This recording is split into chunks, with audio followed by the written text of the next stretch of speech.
Hello everyone, I've not done a video on this car for a while and it's because I've just been mad busy, but I really need to get it done and it's the Prelude, which is sat outside looking terrible. Look at this thing, it's been sat underneath this tree. It literally looks like a full-on barn find. To be honest, it does look like a barn find and it's only been here about 3 months. The tree sap is real. So what needs doing on it? Need to bleed the brakes, need to do the manifold up, need to start making an exhaust for this thing because, well, it doesn't have an exhaust. I've got a load of stuff inside the car for an exhaust. I really want to TIG weld it together, but I don't have a TIG welder. But yeah, there's some exhaust. Need to do a battery box in the back. What else do we need to do? We need to basically wire up the batteries properly. Dig out all the seam sealer on the rear arches, redo all those, and then we need to send it off for some paintwork and get it MOT'd and whatnot because, well, it needs doing and the poor thing is so neglected, but it has so much potential. So let's start working on it and let's push it around.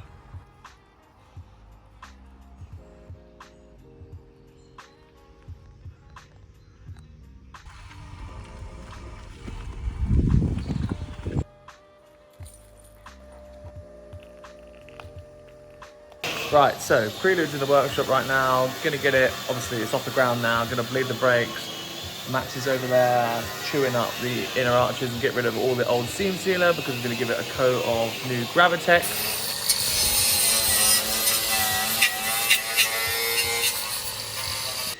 Pretty bog standard repair there. No horrors discovered, thank God. You never know what anyone else's work is like once you uncover it.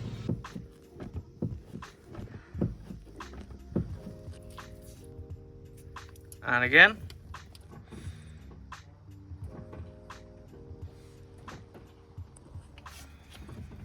Down. Oh. And again. Brakes are all now bled. Little reminder of our HEL brake lines. We've actually got a bunch coming for this Laurel right here. So I'll show you those in due time, but same colour, pink, is what we're going for on the Laurel.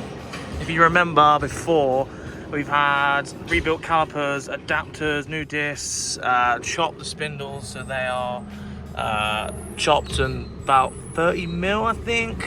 Elongated these top camber arms to get us a little bit more camber. Car's on hydraulics.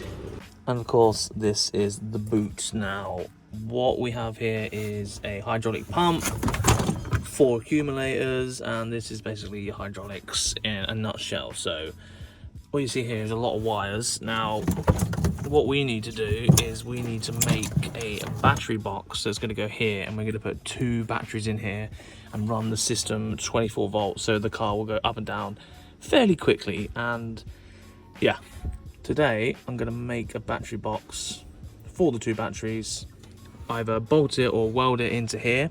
And then I need to figure out what cabling I can use and put on these batteries, because we have to run them in series, and if you get it wrong you end up basically dying because it's a lot of voltage. So yeah, I've got some metal and let's go mock them up with the batteries. Right, so these are the batteries that we're using. These are Hankook and F31100. I don't know. This is what all the lowriders use. They are beasts. You shouldn't really use leisure batteries because they don't really last too long, and these are built for the job. So 2 of these, basically we'll be running it in series, so there'll be like a link wire, positive and an earth, I think. Don't quote me on that, but I'm pretty sure. But we need to make a battery box for it. So what we've got is some angle iron, like 3 or 4 mil thick. What we're going to do is follow, obviously, the bottom edge of the batteries all the way around, make a frame, got some stud, weld that onto the bottom of there.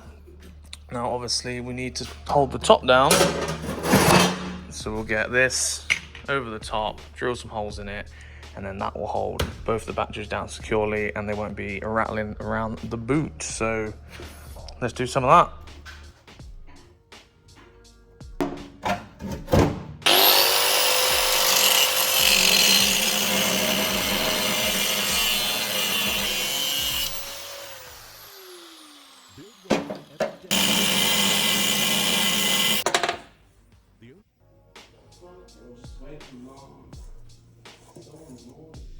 Doesn't work.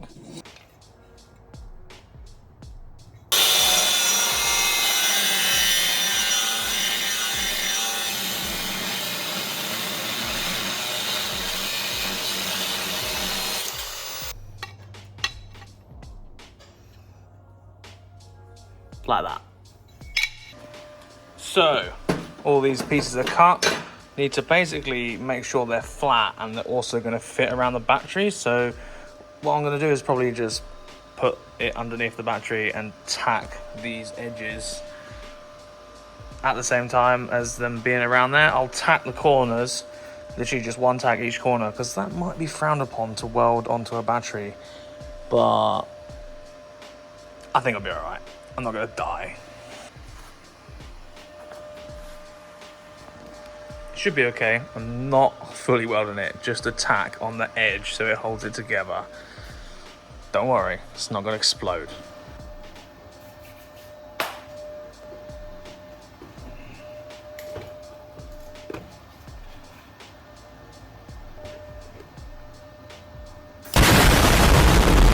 I didn't die, I'm alive, and the battery tray is done. Got some nice edges on there, smoothed it all off. And yeah, we have a battery box. It's gonna fit 2 batteries. Pretty sturdy. We could probably drill a couple of holes in this and rivet it to the floor, or we can weld it on there. I'm not quite sure yet. I don't know what's underneath that area. But we need to put some stud on it and, you know, put a little bar over the top to hold it sturdy. So I'm gonna do some measuring, cut the stud, weld it on. There you go. Woo.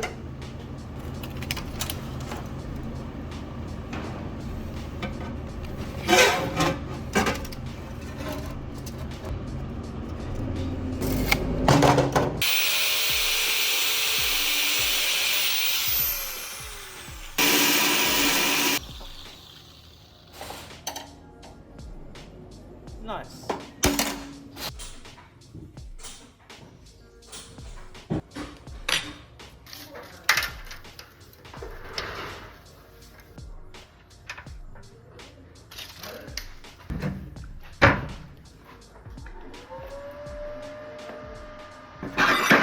Made sure to have the rounded end both sides at the top, so real gravy.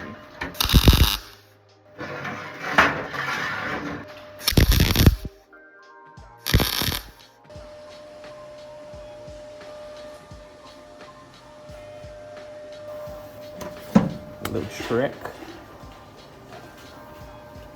Starter gloss. Car shampoo. Get it on the top. Get it on the top. It doesn't have to be starter gloss, but today we're using starter gloss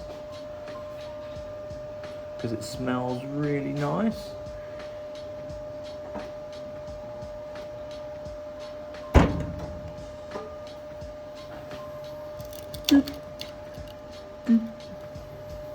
Nice. Drill the holes and we're done. This is a new drill on the warranty, new battery and everything. Charger blew up, so I got a whole new gun. Result.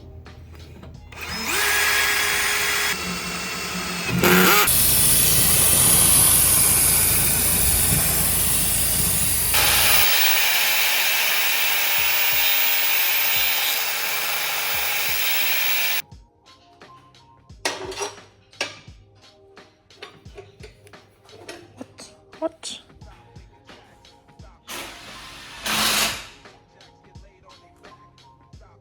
I failed to notice that the battery itself would push this stud out and the holes now don't line up. Amateur.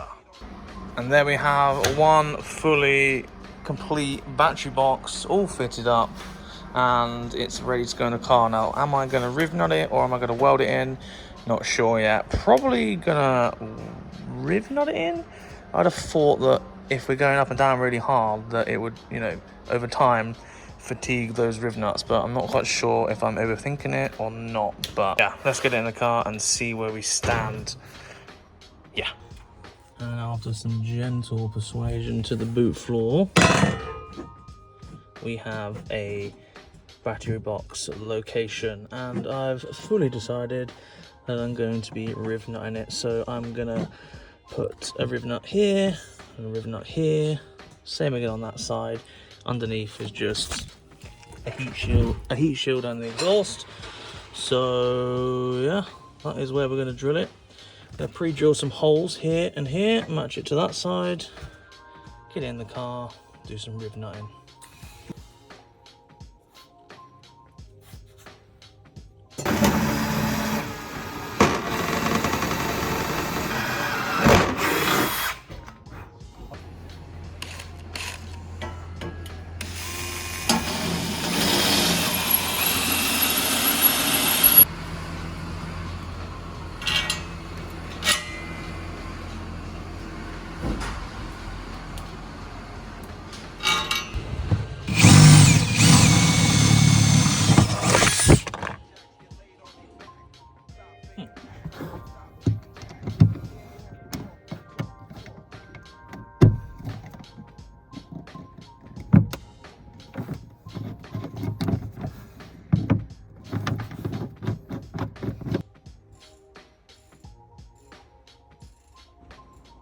That is one mounted battery box, flush fit on the bolts, everything's all snug, happy days. One job ticked off. All I've got to do is pull it back out now, give it some paint, and it's done.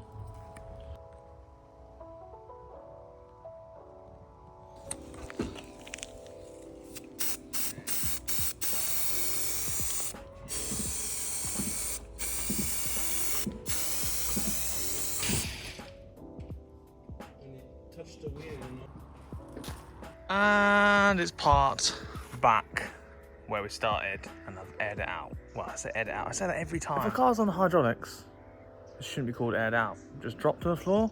But yeah, got some stuff done today. Brakes are bled, might need a little bit of a re-bleed eventually, got to drive it a bit more. Arch is cleaned out, all the old seam sealer's gone, reapplied new seam sealer, etched primed it, and then undersealed the whole inner arches with the Gravitex. Obviously made the battery box, that's good. Got a good idea of the plan of, you know, the rest of the car. Put all the split pins in all the ball joints, done a nut and bolt check, all that sort of stuff. And yeah, it's nearly ready to go on its first drive. Got to make an exhaust, make sure that everything is all in check. Got to adjust the rear tracking because at the minute it's crabbing in a straight line because of the 4-wheel steer and the new track lens I put on there. So yeah, it's crabbing currently, got to sort that out. I've got to obviously finish wiring up the batteries, and yeah, it should be ready to go for an MOT and then go to paint. It's such a cool car, isn't it?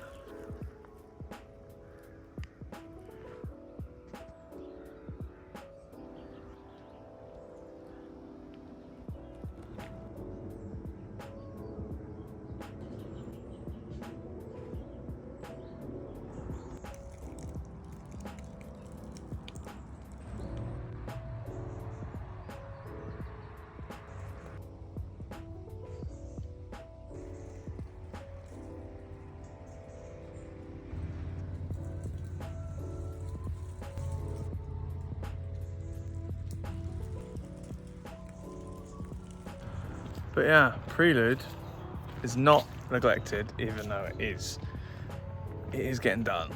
And just those final little niggly bits that need doing that always take the longest. I've had that car for just over a year now, and again, I've not ever been like really interested in it. But it's getting done. It is cool. But there's just so many other cars that I just enjoy. So it takes a while to get things done. But we now have a fully painted battery box that's going to house our batteries nicely in the back. It's going to look really good. Let me take the tape off. Nice. That was relatively simple to make, and it really didn't take too much time, but a vital part of the puzzle. Probably one of the smallest fabrication things that I've done on the channel, but yeah. Elephant in the room, there's ramps in here. There's actually ramps in here. Now, this one isn't fully working yet. That one is literally just stood up. So if it falls over, it falls over. It's not gonna. This one's like semi-anchored into the floor, all bolted up at the top, all leveled out, everything like that. Just need to fill it with oil. Look at this. All the way up there. I mean, it is good because you don't like walk into it at shoulder height, but I've got to fill it up on my own somehow. I've got to finish putting the ramp arms in, and then hopefully that will be like finalized very soon. This one here, the ramp is now, you know, in the way of the mezzanine, so we've cut a corner of the mezzanine to put it up. The mezzanine will come down because the mezzanine is rubbish and it's just not safe, and everything like that is just sort of like falling apart. So I've never used it. It's just got very light panels and stuff up there, but I will get rid of it and put a metal one in, and this ramp will be in use. This rear bench will not be here for much longer. It's going over the road, and we'll have a bench on wheels at the back there, and we'll have another working bay to work on more scrap. So yeah, a little bit of progress in the workshop. I've been so busy. I do apologise for missing Friday's video. Was crazy busy all week. Things were just hectic. Been working on this, raised the engine on this, done a few other little bits and bobs. It's really pretty much nearly finished now. Just little tedious things, making it work. And that isn't the only car we've been working on. Little Fiat 126, working on bagging it. So I've been in the mock-up stages and yeah, cutting things out of the 126. These are what came with the car. And bagging this car is a whole ordeal. So yeah, big gaping hole there. Been working on that. Got this lower on the ramp, which I spoke about earlier. It's super rotten, look. It's rotten. All of it's just crusty around here. I've actually started like, you know, trying to find some real metal on this side. And look, this is where we're at. We've cut a whole bunch. Okay, so when I was filming that last clip on Friday evening before I went away, my phone died. And yeah, as you can see, the Laurel, we've been cutting a lot of metal out to get some real metal. And there's a lot of work going on this Laurel, which is boring work because rust repair. There's only so much rust repair that you can film, but it takes an absolute age. And yeah, it's all busy around here. I've got a video coming out on this. Don't worry, it's quite cool. You'll find it interesting. And that's happening Friday. Going away Friday afternoon to a event. Well, I've got events all weekend in the E34, and it's the last weekend that I will be driving it as a modified car. The giveaway is going to go ahead. I'm going to enjoy it this weekend for the last time. Take the wheels off, raise the suspension all the way up because it will look almost stock, and then basically put it back to stock and give it away. So the giveaway is going to go ahead, and obviously when things happen I will let you know what goes on and how we're going to do it. But yeah, stay excited for that. Things are busy. Thank you very much. See you later. Goodbye.